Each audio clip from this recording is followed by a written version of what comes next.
Hi, how's it going? This is Resident of Collinwood, and I'm back for my final video for February. And there are probably people going, "Thank God!" So, man, thank God. God. My review of Halloween 2018 revisited. This is the revisited version of Halloween 2018. This movie stars Jamie Lee Curtis, Will Patton, Andy Matichak, and this movie picks up 40 years later. That's right. This movie's just called Halloween, and I gotta admit, man, a lot of people have said the same thing. They should have not just called this movie Halloween. They should have came up with a cleverer title. And I think a lot of people are pretty much voicing the frustration of, look, just don't call the next movie just Halloween 2, for God's sakes. This movie you just did was your Halloween 2, for God's sake. Alright, on with the review. This movie actually starts off with the documentary team, or podcasters, whatever you want to call them, visiting Michael Myers in Smith's Grove. I like the early setup. I like the conversation between Sartain and the podcasters. I don't like the rest of it. I don't like the opening sequence of them pulling out the mask and him yelling, Michael, say something! Say something! I was fucking glad when the credits started rolling, like the entry. I was. I'm like, dude, number one, okay, Michael does not owe you jack and shit. Period. Sam Loomis said it best. Michael hasn't said a word in 15 years. And in all honesty, if he did say something to Laurie in this movie, I'd have been disappointed, because really, there's no point for him to say something to Laurie. They're not related anymore, remember? Why the fuck would he say anything to her? He probably would have said something to her if they were related. What the fuck's he gonna say to her now? Hey, remember when I killed your best friends? Yeah. Fucking loved it. Oh, shit. I'm an asshole. I mean, seriously, they better not have him talk in this and any of these movies going forward. He does not need to talk. He does enough talking but killing. Credits, we come back. The podcast team is actually going to interview Laurie Strode now.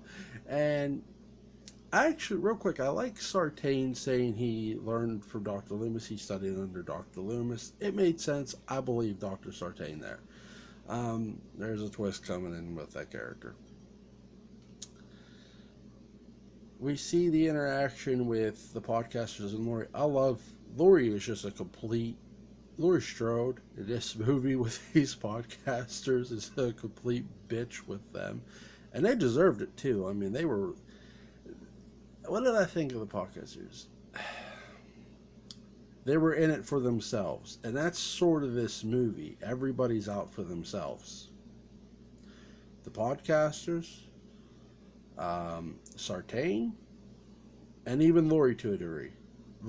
Yes, Laurie does protect her family, but she's also out for herself too. And that's sort of the theme of this movie. That everybody's sort of in this for their own reasons. That and I somewhat like that. I like that we have different characters in this for their own reasons. My issue is I felt the podcasters got killed off a little too quick. I get it, you needed an opening kill, and yeah, they had the mask. So yeah. Did I buy he had the mask from a judge? I think he stole that fucking mask. I don't think anybody gave it to him. That's one thing I did not believe. So I think he stole the mask somehow. They get killed at the gas station. Some gas station attendants get killed, and the podcasters get killed. They're dead. They got killed off. They got butchered.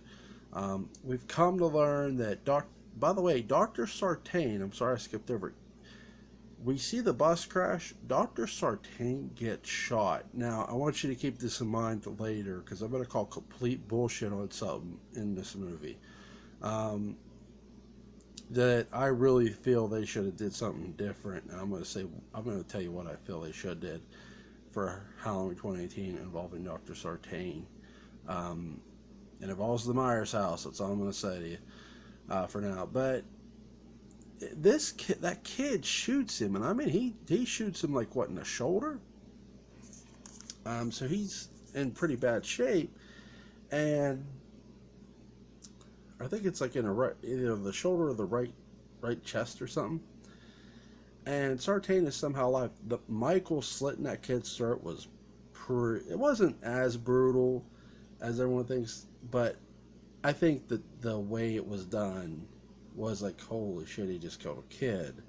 Um, I'd rather they did that. I don't think they had a way of doing it outside the vehicle without showing Michael's face.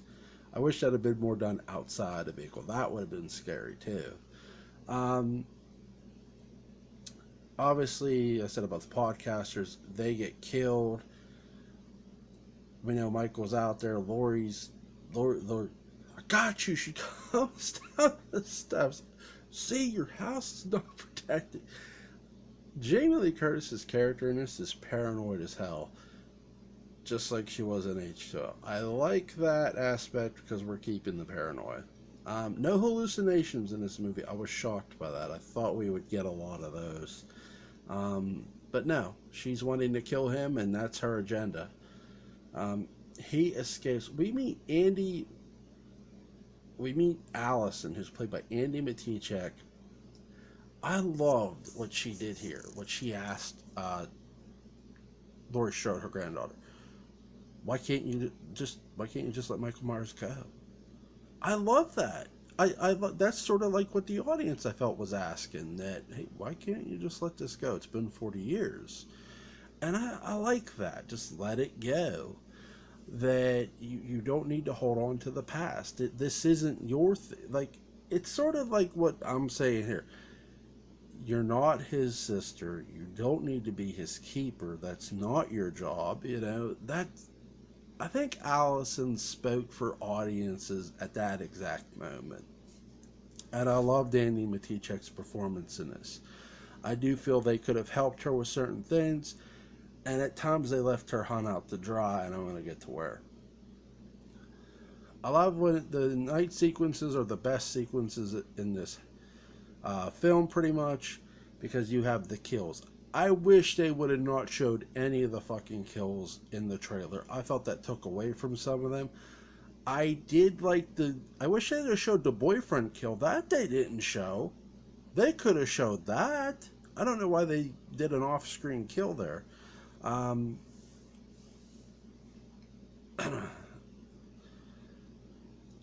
Now, the key sequence here with Allison, Andy Matichak's character, when she finds out her boyfriend kisses another guy, she's going to leave the dance, right?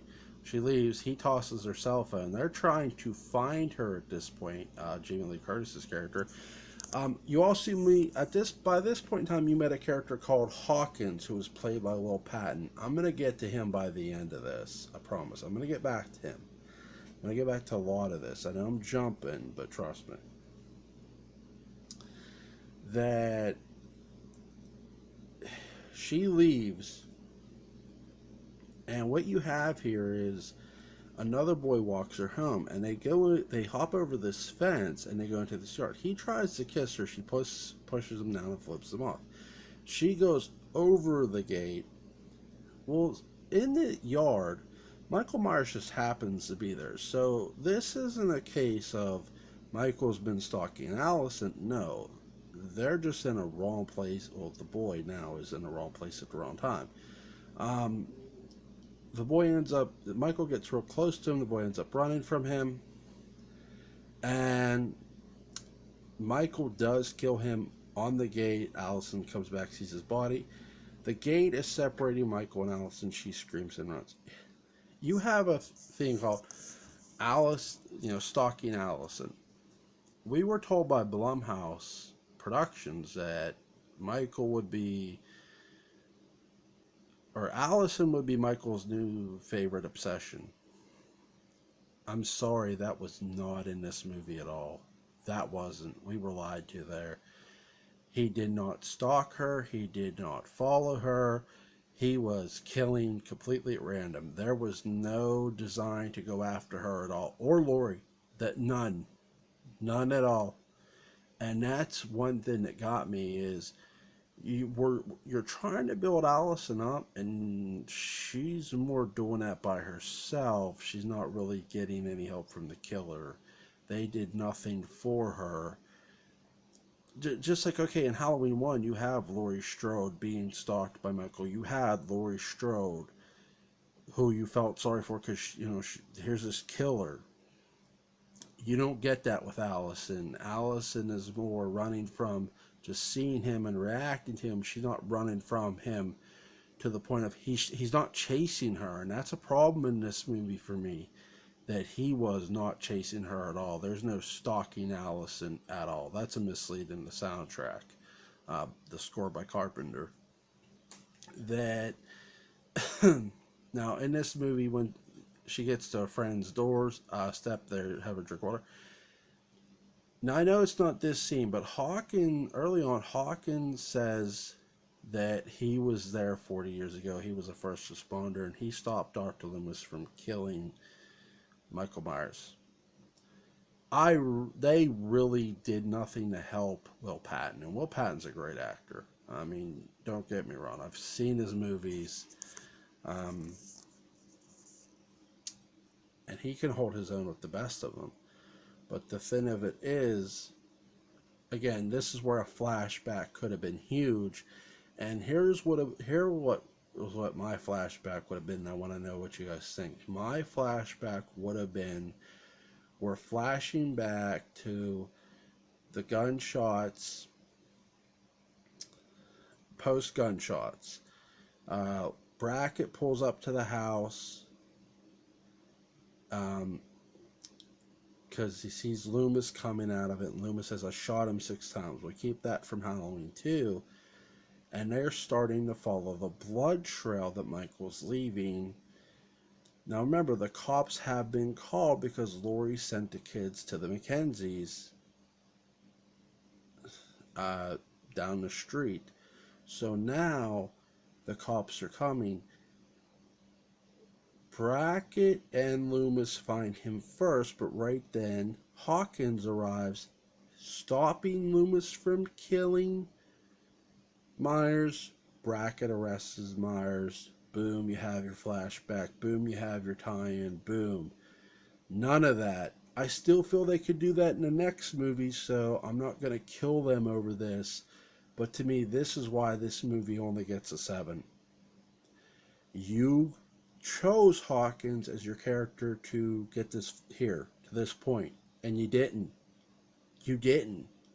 And that is really, really dumb. That is fucking lazy bullshit. Okay? Sorry, it is. You got to be able to connect the dot there. And they didn't, in my view. I like the interaction between Hawkins and Sartain. Now, we know that Hawkins runs over Michael, runs at him with the car and hits him, knocks him down. He's going to kill him. I didn't like how Sartain was between Hawkins and Myers. It made Michael look weak. This is where this movie lost a lot of momentum that they had built. That you have Sartain stabbing Hawkins. He wanted to know how it felt like to be a killer, right? Okay, I get that. I don't mind that. Instead of doing that, what I would have suggested them do is, Sartain says about going to the Myers house. They go to the Myers house. They leave Allison in the back at first. Hawkins and Sartain go up to Judith's room, just like in Halloween 1 where Brackett and Loomis did. That is where Hawkins gets killed. You don't always need a mask Sometimes you need a setting, and that would have been the perfect setting. He could have still got what it felt like to be a killer, especially in Judas' room. He gets Hawkins' gun. He holds Allison at gunpoint up in the room and in Judas' room, handcuffs her. Now you're feeling sorry. Now you're feeling sorry for Andy Matichek's character. Now you're in fear for her fucking life because you got this psycho now, doctor, and now you got a killer out there. And now here comes the killer coming home. Laurie was wrong. She wasn't after her. He wasn't after any one specific person. He just kills. That's what he does. He comes back home. You know, Sartain isn't sure what. That's where Sartain would have got killed. Now, Allison is only being held against her will by the gun, so she's not handcuffed to things. Her hands are just handcuffed. And then Michael stalks her. She sort of falls down the steps, gets hurt a little bit, runs out the house. And then you have a sequence. I don't know what you would have had from there, but that's what I would have done. That's what I would have liked to see done. That would have been better to me than what they did with Sartain. I get they were wanting to show off that house, that Laurie Strode death trap house for Michael. I get that, but sometimes you can't always get what you want in a film when it comes to your story. Sometimes you need to compromise for what's best for the story. And that would have been better than showing off that house, in my opinion. I love what they did with the house, don't get me wrong.